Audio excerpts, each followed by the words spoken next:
The Loire Valley, an enchanting region in France renowned for its breathtaking landscapes dotted with majestic castles and rich vineyards. Home to the largest concentration of castles in the country, the valley attracts countless visitors each year eager to explore these historic fortresses and the luxuriant nature surrounding them.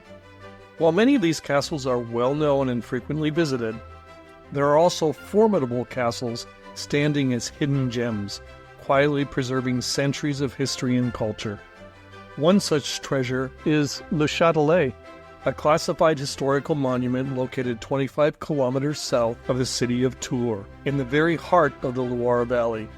This small 16th century castle, consisting of a central building flanked by 4 turrets and accompanied by a chapel, is a fine representation of the era's architectural grandeur.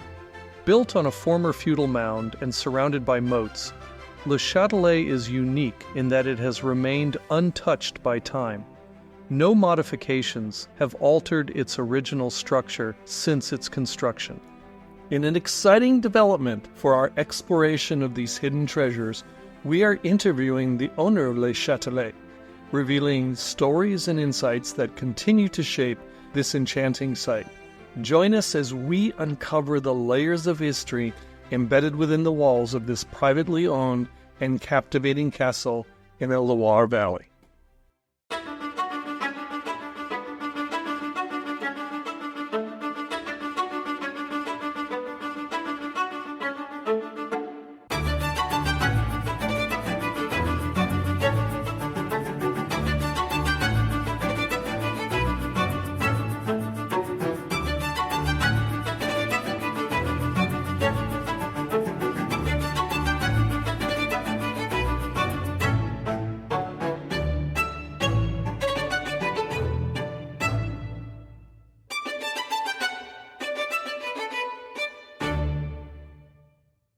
Hello everyone, welcome Saving Castles community.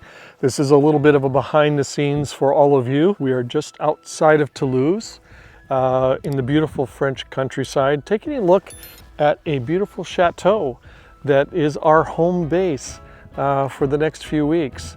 It is a chateau that has its origins that seem to go all the way back to almost 1,000 years ago, so it has a long history.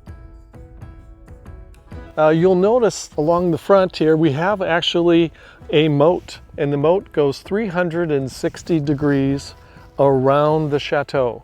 So this is one of those rare chateaus that has a complete moat. There was a lot about Le Chatelet that intrigued us. How old is the chateau? What was life like for the first people that lived here? What were some of the historic events that happened within its walls? And most importantly, what was it like to restore such a magnificent structure? We couldn't think of a better way to learn the whole story than from the owner of the castle himself. Welcome everybody. We have a very special guest, Gregoire. Bonjour. Bonjour.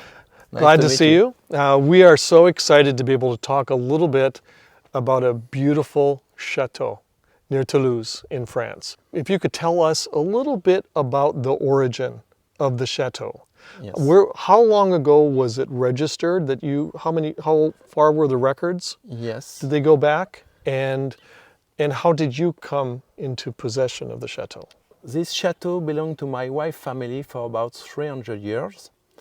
And my father-in-law died very young. We were younger.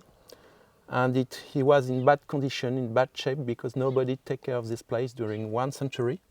Mm-hmm. And we had to make choice to restore this place or to sell it. And we said we own this place since 300 years. It's a shame to sell this place. This place was built in 1520, 500 years ago. Okay. He was built after the Century War with England. That is why we also have a protection on the ground floor, because they are afraid of war. Yes. But it's a beginning of peaceful period. That is why we have windows on the first and second floor to get more light and have better life, but keep protection in case. That is why we have a drawbridge, a moat, water around, and a little slit for the archer. Mm-hmm. But a few years after, we had another war, a religious war between Protestant and Catholic.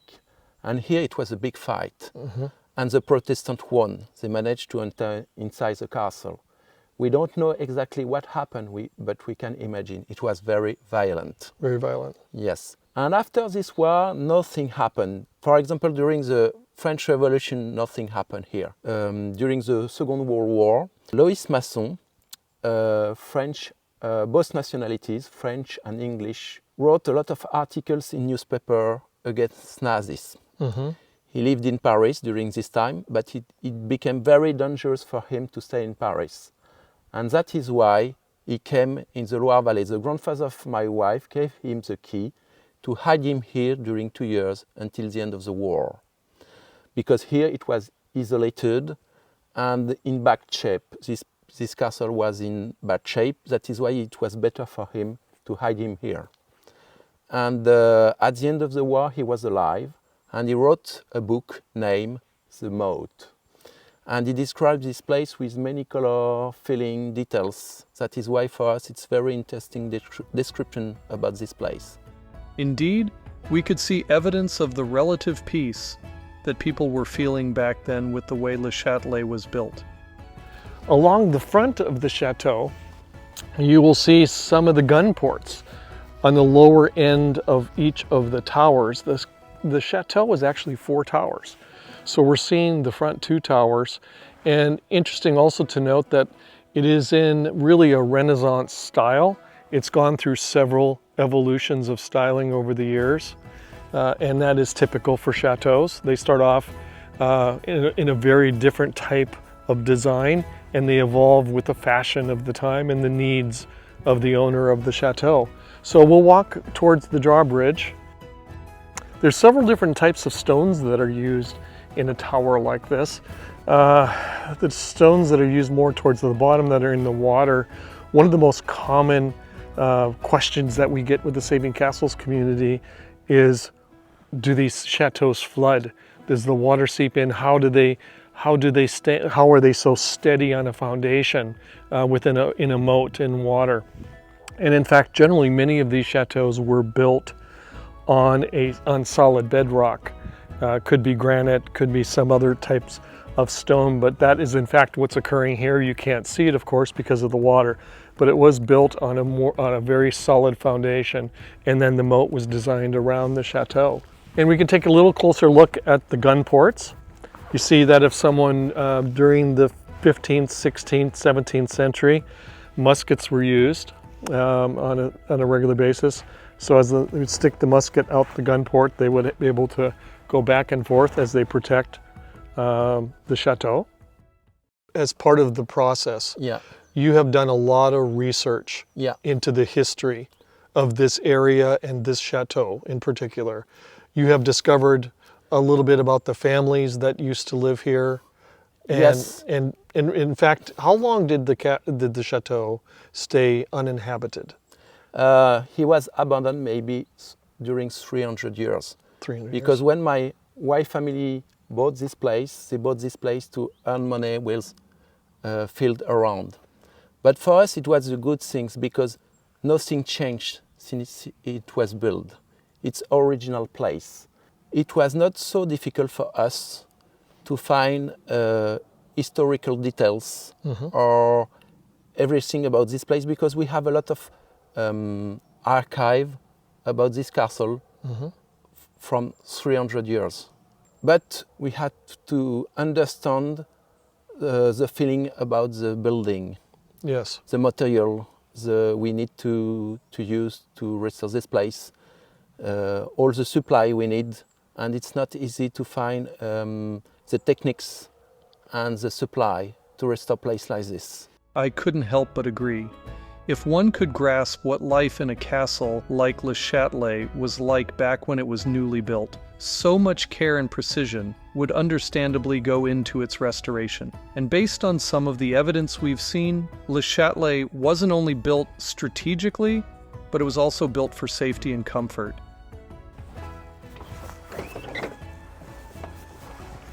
And we're going to go through to the back of the chateau.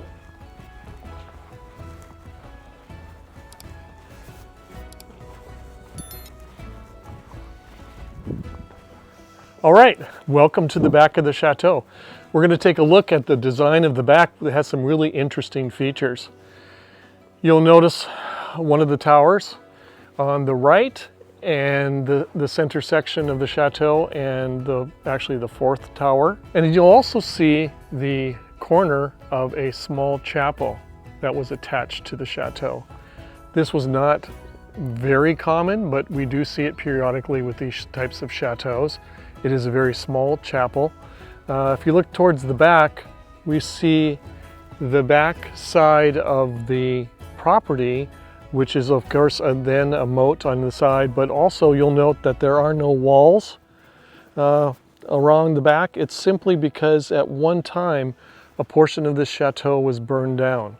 And what we suspect by some of the foundational lines in the ground is that there was a wall that connected from the opposite side of the chapel all the way around this side, which would be the back side, connecting to, which you'll see a unique feature, a walkway that has been mortared up and it has been closed. So walking in the tower, which we'll walk in just a moment, that second floor, actually the first floor here, would be connected to what we believe was a grand hall, as we can see from the foundation lines in the ground that extended from this section all the way towards the back of the property. This is what we believe was the Lord of the Manor's residence on the top, and on the bottom a cooking area and a great hall. In fact, we can see some remnants. We can walk right over here and take a look in the ground where we believe it was a fire pit for the cooking. You can actually see some of the burnt residue in the stone from many, many years of heat that had occurred. So we'd be standing right now in the middle of the Great Hall. But let's go back and take a look at the moat. As we come back here, you'll see the very edge of the moat. A beautiful setting. And the moat goes all the way around, as I said, 360 degrees. Now over here, we're going to see another interesting feature of the chateau is a well. And of course, the well was the most important feature of the chateau when it came under siege. This particular chateau was under siege several times during the 15 and 1600s, as we are close to the areas where the 100-Year Wars occurred with the English. And this was a very, very important feature, as you can tell by the stone. It's a very old opening and framing there for the well.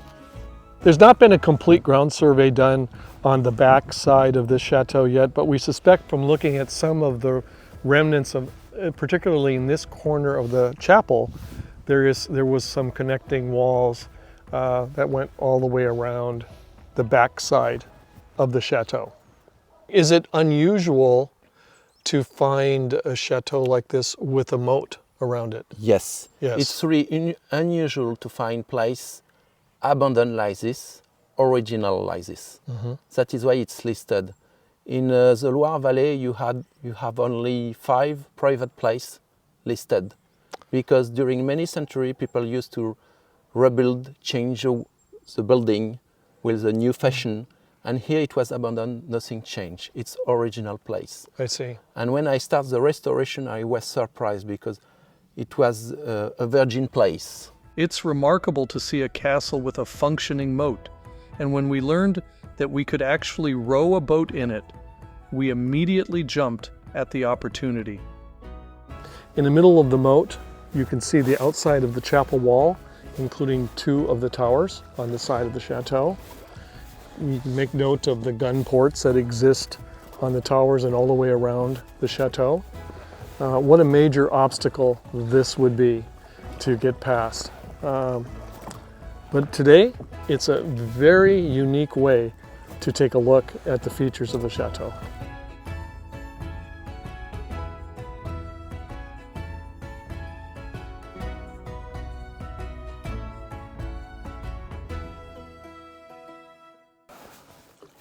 For us, it was a very difficult start to restore this place because we had a lot of rules.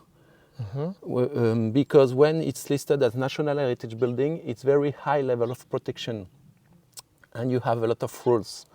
And for example, when you need specialists to restore this place, it's an architect from the French government who choose for you. That is why it's difficult it's very expensive and you have a lot of rules also.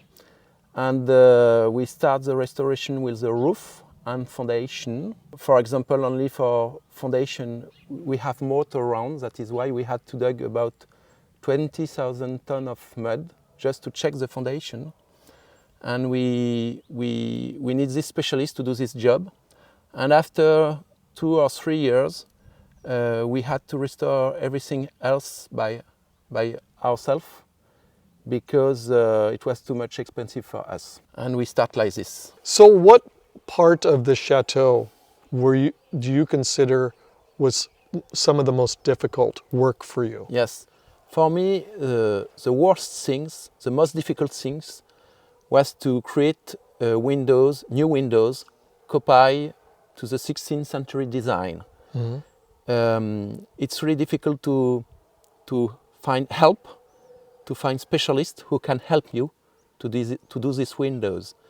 And I was lucky because I found a very good specialist who welcomed me in his workshop, a big workshop, to make some new windows for the whole building. And we need 2 months together to do these windows and to have the same shutter, to copy the same shutter, to copy the same lock, exactly the same design as 16th century. So it took to be more authentic to the period of the chateau. Yeah. It took a lot of extra effort. Yeah, a lot of extra effort. And for example, we use wood from the forest, the same woods, the local woods, the woods from the back of the chateau, from the forest, to do these windows. And I had to think 3 years before we have to do these windows, and we had to cut the trees, to cut the plank, to have a dry plank before we start the restoration of the windows. That is fantastic. That is fantastic.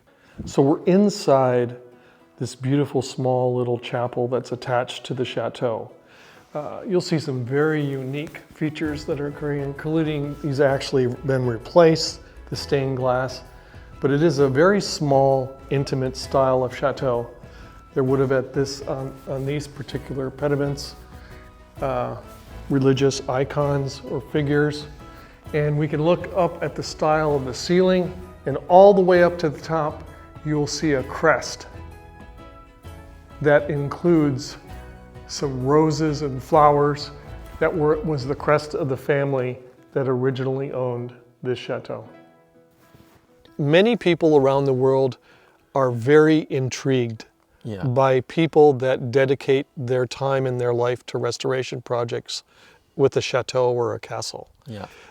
Can you tell us a little bit about what some of your greatest challenges were and what would surprise people about a project like this? For me, the most difficult, my challenge was to work alone during many years, with nobody to share, nobody to talk, only you and your stone.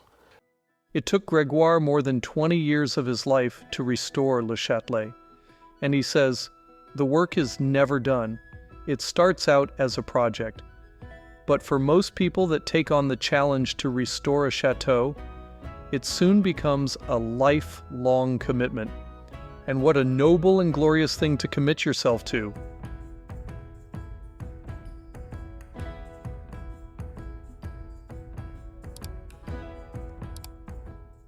So what advice would you give someone who is dreaming of wanting to restore something like Le Châtelet? Patience and passion. You should not think about the end of the restoration. You should not have a schedule. It's your life project. You need all your life to restore places like this. Patience and passion. I can't think of any better way to describe what's required for a project like this. And maybe you can, in conclusion, There are many people around the world who don't believe that they can actually stay in a chateau. Yes. Would you like to welcome some Yes. people to come and stay at Le Châtelet? You are welcome in Chatelet from the 1st April until the middle of October, and it's a right place to visit the Loire Valley. It's perfectly located, and we're going to share some more information about how you can find out how you can stay in this incredible chateau. Were there stained glass there before? Yes. There are a lot more stories to tell about Le Châtelet and the Loire Valley. Now available and exclusive to our Patreon subscribers is our special tour of Le Châtelet with Gregoire himself. Did you know that we have a treasure trove of exclusive content available to our Patreon subscribers? From behind-the-scenes footage to bonus podcast episodes, it's the perfect place to escape and dive into rich history. So click the link in the description to subscribe, and we'll see you there.